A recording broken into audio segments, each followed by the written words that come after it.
how to add how to add your own music or audio on Instagram Reels. Hi everyone, this is Max. I hope you are doing great. So let's start without wasting time.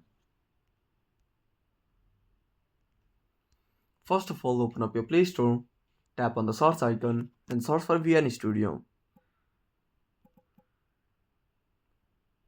and search for VN Editor. Now install this application. Now open up VN Editor. Now click on New Project. Now select the reel you want to upload. Tap on Next.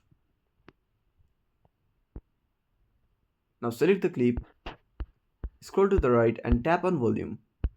Set volume to 0. Tap on OK. Tap on the music plus icon. Now click on record to voice over the reel or tap on music. Click on my music. Now tap on file app. Now upload your audio.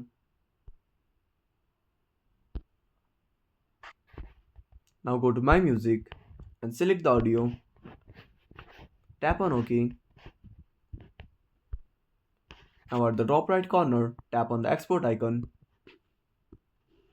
Now click on export to upload your reel. Now then you will be able to upload reel on Instagram. So that's it. If you found this video helpful, smash that like button and subscribe our channel for more awesome content. Have a burning question, want to suggest a topic? Drop down a comment below. This is Max signing off until next time.